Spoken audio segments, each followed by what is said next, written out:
Hello, world. Perfect timing. Hi, I'm Chase Jarvis. I'm a photographer and a director, and I'm sitting here in front of my computer. It's 1 o'clock in the morning, 12:56. I'm sick. I'm drinking the local beer. I'm here with my good friends Scott and Eric, and we're working late on a project that I can't tell you about, but I will be able to tell you about soon. But I'll tell you what, the project that I can tell you about, it's the topic of this video, and it is, boom, my new book. This is an advanced copy of Seattle 100 Portrait of a City.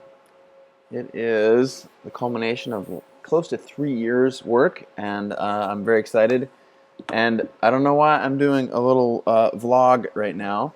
Probably, actually, I do know, and that the reason is that when I announced the book last week, I said that I was going to blog or vlog or do something in the 6 weeks between when it went live on Amazon and Barnes & Noble and Borders and when you could actually buy it in the city. Because there's all kinds of stuff that has to happen. And I wanted to, I guess, be a kind of a diary for anyone who's doing this sort of stuff in the future to be able to know what it is that I'm doing in order to prepare for the book launch and all that stuff. So I did a blog post last week and a bunch of questions came in. So I'm going to try and take like 10 minutes now, maybe 15, answer a bunch of those questions and tell you a little bit, just generally speaking, from like a 30,000 foot view, what's going on in our studio this week. Again, right now, nothing's going on besides me looking like I got the crap kicked out of me and wiping my nose every 5 seconds because it's running. But Seattle 100. So what's going on in the studio right now is today, actually, literally today, hours ago, the book arrived, and we got a couple hundred that were sent via airmail. The book's being printed in Hong Kong, and I guess they're having some boat strikes or whatnot, and they're nervous about an event that we have launching this book on the 21st of October here in Seattle as a part of the City Arts Festival. We have a gallery opening and a book signing and a party, and they were nervous that we might not have books for that event, so they airmailed some to us, and that's what showed up today. Actually, it showed up yesterday, but it was stuck in customs, so we actually got them today, which is very exciting. A little bit about what's going on right now is we're scrambling big time to get the gallery stuff figured out. We're working on printing partners, and can you stop playing the Christmas music? Frank Sinatra Christmas going on in the back. Frank's probably going to call me and say, you know, you owe me like $500 for playing that. Sorry about that. Scott and Eric. God, always beat me down. Anyhow, so we're scrambling to get the gallery exhibition hung. And it just signed a lease on 6,000 square feet down in Seattle's South Lake Union neighborhood, where we're going to have the show opening on the 21st. We're working on printing all of these big pictures, and we're printing them like that big. There's some samples for you to see, 40-something by 50-something. So major stuff going on there. With the book, we're working with our fantastic publisher, Pearson, which is a division, or Peach Pit, under the New Writers logo, which is a division of Pearson. Those guys have been awesome to work with. My my editor, Ted Waite. What's up, Ted? Sorry, I didn't mean to name you, because now you're probably going to get a bunch of inquiries. Let's see, what are we doing? Oh, we're working with them to make sure the book gets in a lot of specialty retailers. They're doing some marketing on their end, and there's just a lot of hubbub back and forth between everybody here at our studio and the publisher. They've been really cool. The book is, so the original discussions around the book made it $70, and I was not down with that. So negotiated, and my publisher was cool enough to allow me to recommend or suggest the price of $39.99, which if you put it at Amazon or Barnes & Noble, I think Borders too, $26. So they're expected to sell out. You can pre-order right now. It's my sales pitch. God, I'm so happy. It's beautiful. Anyway, So a lot of back and forth with the publisher. We're lining up a lot of media stuff. Doing some television, some print, a good bit of radio, NPR and whatnot. Since I've had a couple of other, one in particular, the iPhone book was really successful, so I'm getting asked back on a lot of radio shows and television programs. All that stuff's getting lined up right now, and it's general mayhem trying to figure out how we're going to help move these books. The cool part is that 100% of one of the cool parts is 100% of my proceeds, what would normally go to me in the case of a book, is getting donated to forculture.org, which is an organization here in Seattle that creates and supports culture and art in and around the city of Seattle. So all of the proceeds go to that. I'll tell you a little bit more about that later. I figured I'd been going for 6 minutes now, so I should probably cut to some of your questions so you feel like you feel heard. And I have actually been learning a lot from reading a lot of the questions. So I'm popping over to my blog here somewhere. There we go, blog. One of the questions is for me. What is culture to you? Strictly art and creative related? Why the passion for promoting it? I responded on the blog with a simple one-sentence answer, which is I promote creativity because I think a more creative world is a better world, and I'll stand behind that. What is culture? Well, culture is the fabric of our lives. It's all around us, and the subjects of this book, the people who I've photographed for the past 2 years, are people that I curated and believed are driving culture in and around Seattle. And I let culture be everything from artists to athletes to scientists, environmentalists, restaurateurs, DJs, you name it. If it's a part of your day-to-day life or if you can rub up against it, it's culture. Popular culture isn't just that. It's stuff that's more popular than other things. And I feel like I diverted from just popular culture and went all the way down to photographing people who pick the mushrooms for some of the best restaurants in Seattle. Jeremy Faber, for example. And that's cultural for me because it's food, and food is part of culture. So actually this question comes from a guy named Chase. Wow. So Chase, from Chase. That's what I think culture is. Next question comes from Gerardo. He wants to know if you can get the book in Mexico.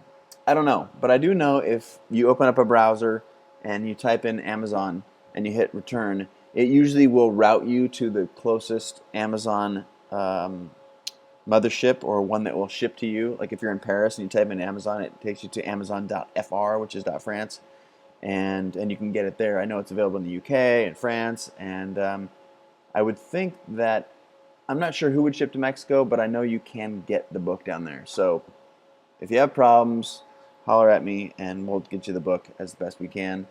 I'm scrolling from Philip. Congrats, Chase. Thank you. Let's see. Sorry, I should be more organized.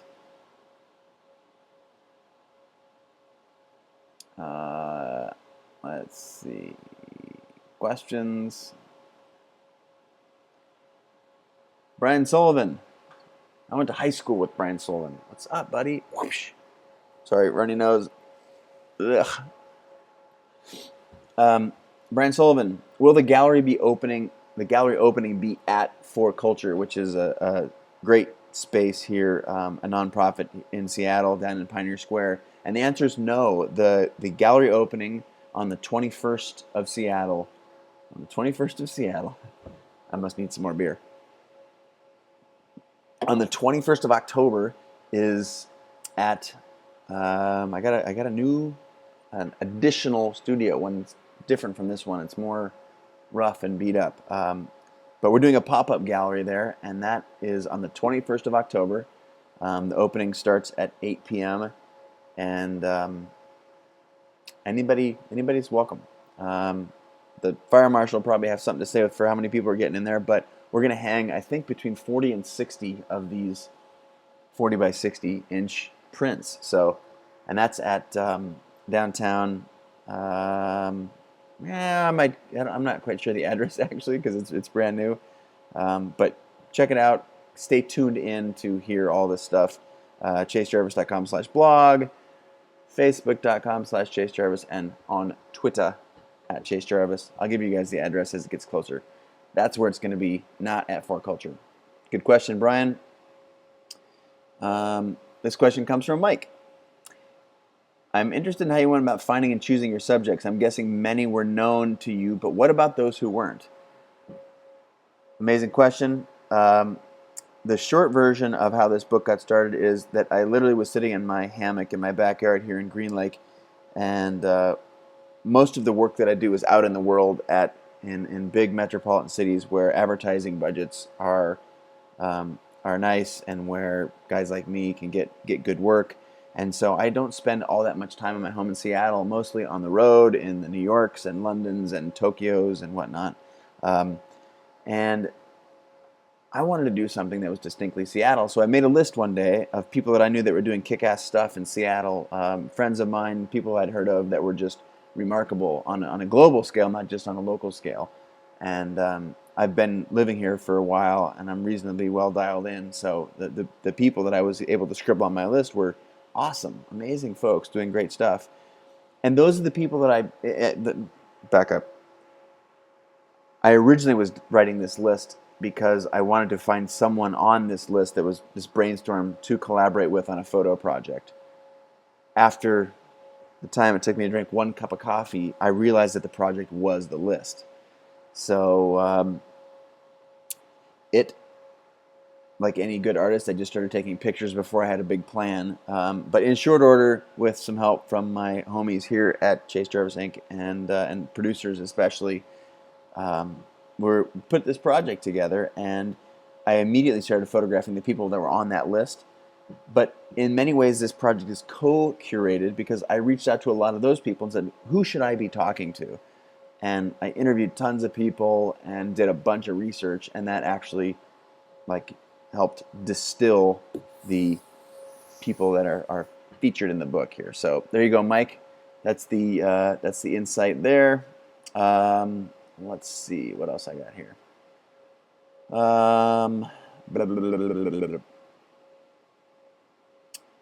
Bruce, I understand photographer and I understand director, but what is a social artist? That is a good question. I hadn't heard that term before. I started associating myself with that term mostly because I don't have or didn't have a good name for the things that I was doing to cross-pollinate culture, events, things in and around. The Seattle 100 is a great example. There's very much a social experiment going on there of taking people who typically wouldn't interact with one another and combining them and putting them in a room, whether it be at an event, the launch party, or in a book, in a project, introducing them to one another and trying to cultivate their awareness of one another and get them to collaborate. I think what I did with Best Camera, and the Best Camera is the one that's with you, the iPhone app and the book, was very much social art. It was empowering people to get creative, and again, there's this photography is at the core, the image is at the core of everything I do, but there's this other thing that's spinning around in orbit of a lot of the work that I'm doing, and a lot of it is driven by social connection, and I'll have a much more eloquent answer the next time we chat. I'm actually working on trying to define that because I'm getting asked it a lot, and this is a terrible example, Bruce, but good question. I will get back to you more on that later. Starting to go long here, Chase. Wrap it up. I'm just cruising through a lot of these questions on the blog here. Jonathan says, hey, great work, mate. Any Australian stores we can buy it from? I don't know if you guys have Amazon Down Under. What about Barnes & Noble or Borders? I got no idea. I would do the same thing that I suggested earlier. Type some of those names into your browser, and it should detect your location and recommend something. If not, man, and you get in a pinch, we'll help you out. We'll send one to Down Under for you. Speaking of Down Under, my good friend Scott just landed in LA, I think, from Oz, and I'm looking forward to seeing him very soon. So, Scotty, if you pay attention to this at some point in the next like 48 hours, howdy, we're gonna connect soon. Thatcher writes, Chase, congrats. How'd you do all you do? I don't know how you do all you do, but I'm thankful. Question: did you contact a publisher? Did a publisher contact you? I was contacted by Pearson Peach Pit. I already referenced those guys. Shout out. What? I was originally contacted before the Best Camera book by those guys, and I started working with them, and they were great on that book, and they produced this beautiful hunk of so they contacted me, and again, frankly, I don't know for a number of reasons, because I've been in the industry for a bit, because of stuff like this. I've got a good rapport with a bunch of people. I have a long list of publishers who've reached out to me, and I know it's not always that way. A lot of times in our careers, we've got to go out and get people to get interested in what it is that we're doing. But I'm super lucky and grateful. Don't know how, but got a long list of folks that I'm excited to work with, and Peach Pit is one of them. How long did it take from being talked about to actually being printed? Holy crap, like 3 years. Seriously, from that time in my hammock in Green Lake to today was the first day that I actually held the thing. I think it is 3 years. It was the middle of September, something like that. Was it 3 years, Scott? Yep, 3 years. Scott says 3 years. Yep, 3 years. Thatcher is still firing away in his questions. Who designed the book layout? I want to give a shout out to my homie Lou Maxon. Where are you, Lou? Big Lou. Mountain Lou, I call him, because he drinks Mountain Dew by the truckload. I'm speaking of Mountain Dew. I'm going to have some more beer. Lou, thank you, buddy. Beautiful outside jacket. It's actually not a jacket. It's a wrap. You can see the inside. This big 10-inch by 10-inch, 240 or 250 pages. It's beautiful. I can't wait to check it out. Even from a design perspective, if you like design, I think you should get that book too, because it's very beautiful. How many are printed? That is a good question. I don't have the thing in front of me, but I think somewhere between 5,000 and 10,000 in the first run. The Best Camera book, which is over here, this guy here, was many more than that. That was 30,000, I think, in the first run there, if I'm not mistaken. This one, big, fatty, fine art book. And again, sounds like I'm selling you crap, but this sucker here is projected to sell out because there's a lot of initial interest in it, and I think somewhere between 5,000 and 10,000. So buy now. I'm a terrible salesperson. Sorry. How much will you get from each book sale? I get a percentage. I don't know what that percentage is. I think my contract might even forbid me of sharing that information. But what I can tell you is that 100% of the proceeds that I am supposed to receive from this book, I am donating to forculture.org. In Seattle. Check it out. Killer organization. Supports artists, arts, and culture here in Seattle. So I don't know. I'm hoping to raise a bunch of money for those guys. Imagine if I can donate $2 or $4 from every book, and if we sell 10,000 of them, that's a lot of money. And get this, we've also got two things that I can't wait to share. I'm going to talk about in a later update as we get closer, but there's also a Seattle 100 wine and a Seattle 100 chocolate bar that I've been working in collaboration with some friends on for a while, and that's all coming out together. So all of the proceeds that would normally go to me are going to For Culture for that stuff too. So more on that very soon. Do you ever sleep? No, as you can tell right now, it's 1:15 in the morning now. I've got big bags under my eyes, and I'm still working. Eric and Scotty over there dialing in a video that we've been working on all night, and I probably shouldn't. I think most people give a shit about how they look in front of the camera, and I probably should. My wife told me that I should, but yeah, don't get that much sleep. I'll sleep later. All right, there's some more questions here, but I'm going to actually hang it up because I've been yapping long enough. So again, that's 6 weeks out. There's a lot of things that we're thinking about, and I hope that shed a little bit more light on the project. You can get the book at, as I said earlier, Amazon, Barnes & Noble, and Borders, and it's a pre-order. It doesn't ship till for a couple more weeks, but there you go. That is, look, I'm either out of focus or that thing's blurry or what. But there you have it. Send in more questions. I'll put this thing in a blog post tomorrow or the next day, and ask away. The drama is gonna get thicker as I get into the paint here. Get into the paint. It's a bad basketball reference there. Sorry. Okay then. Signing off.